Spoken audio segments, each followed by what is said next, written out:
Hello and welcome back to Hawks Corner.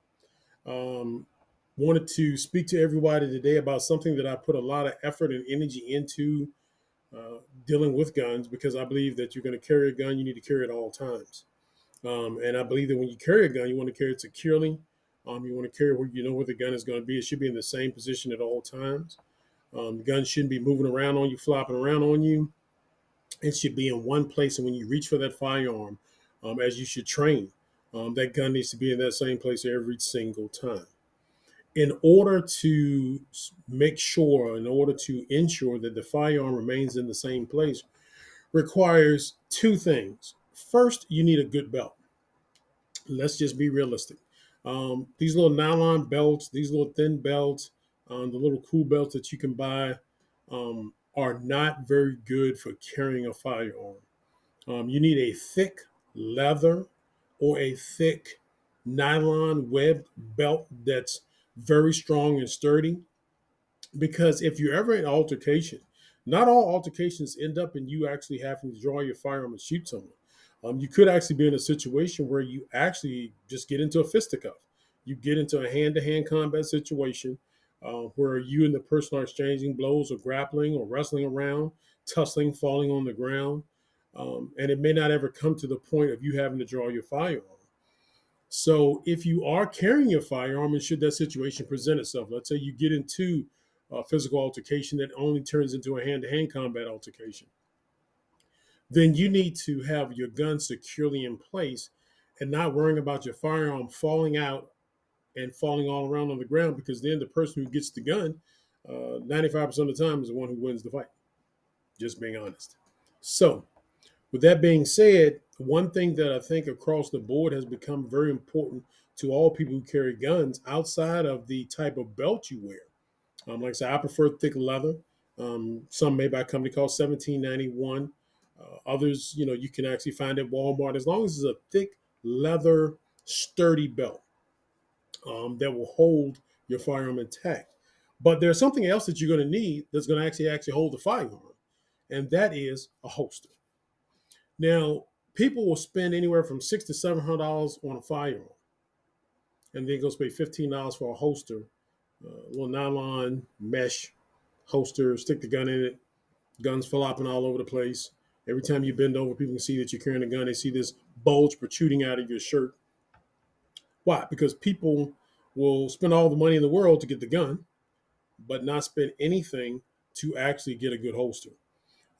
If you want to carry a firearm, and I encourage everyone, if you're legally, keyword legally, able to purchase, own, and carry a firearm in your state, you need to carry it appropriately.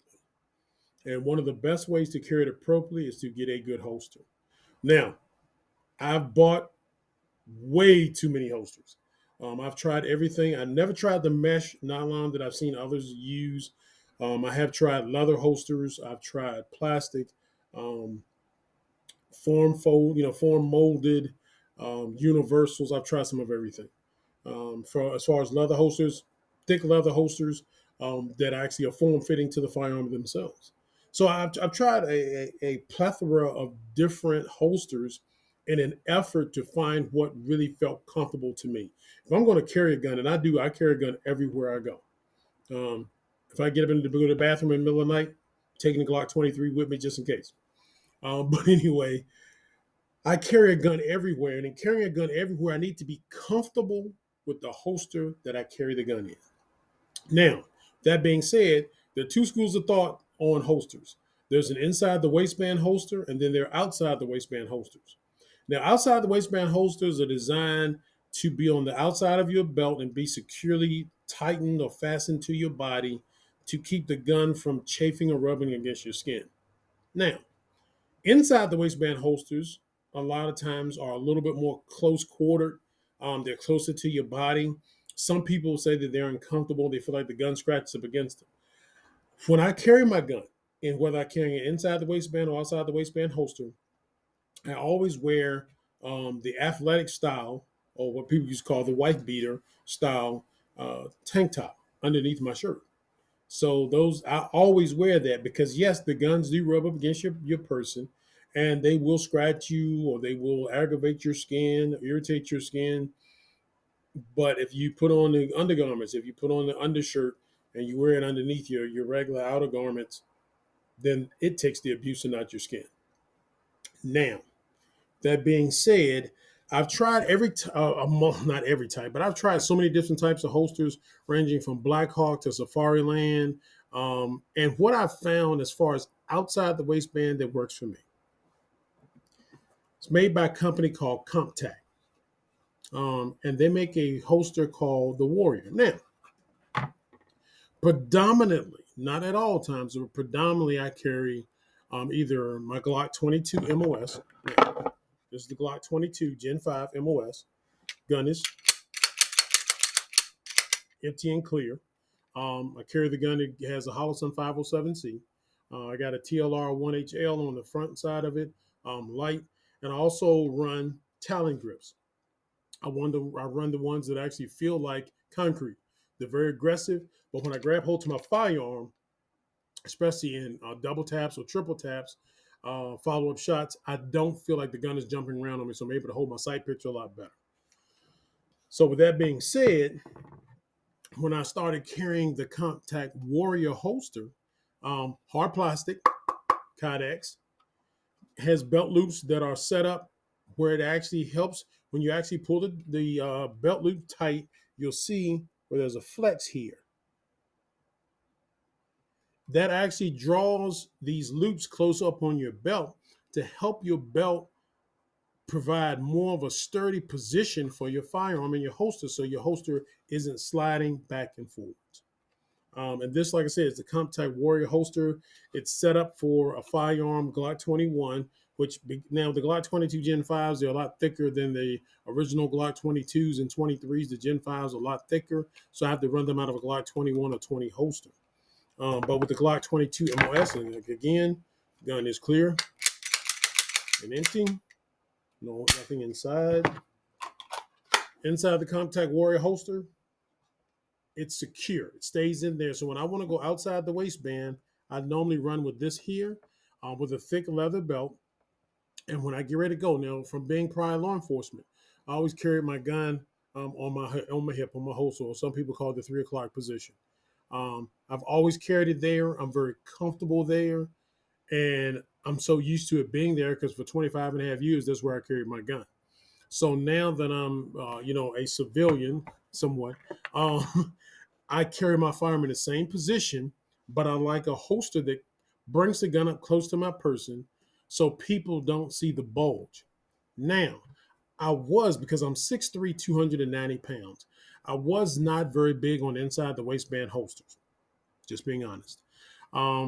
And then someone told me, said, well, just find a good one and try it. So I went and found a holster, and this was actually at a store. They had this holster that was set up for a Glock style firearm. It's a universal holster, but it actually clips around the TLR1. Now, being that this was an inside the waistband holster, I was a little leery. The holster regular runs about $70. I got it for like 40 because I got it used, cleaned it up.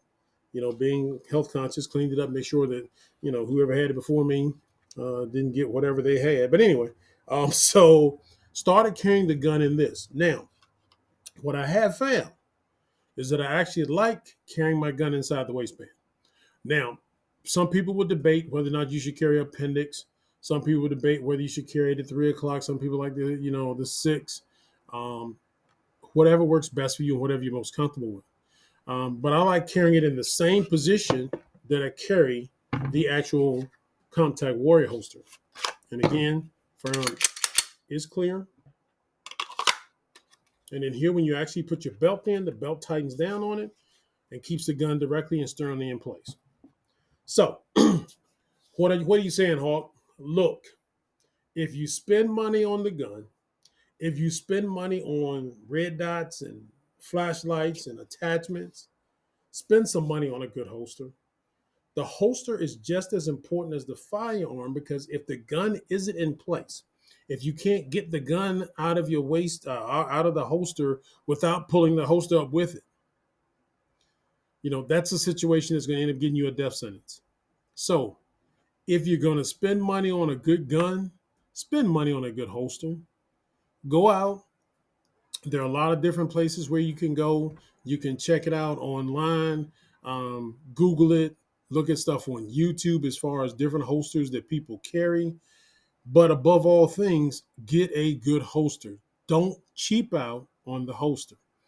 If you spent money on a very good gun, Smith & Wesson, HK, SIG, um, Glock, whatever, uh, Kimbers, whatever your taste in firearms, if you spend money on a good gun, spend money on a good holster to carry.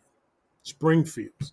I'm not brand myopic. I'm not stuck on one gun. If you look back here on my board, you'll see I got a Glock sticker. You'll see I've got an HK sticker. Um, I'm a gunhead. I'm not brand myopic where I just say, well, I just carry Glock. I carry Glock a lot. The Glock 22 with the red dot on it has really become probably my favorite gun to carry. Not because it's a Glock.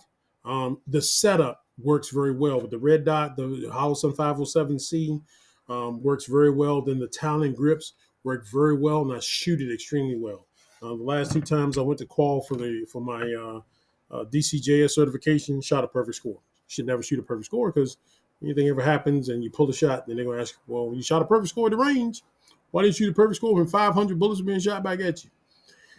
So with that being said, look, if you're going to buy a good gun, buy a good holster. If you're going to buy a good holster, carry. If you're going to carry, make sure you practice with the gun when you go to the range.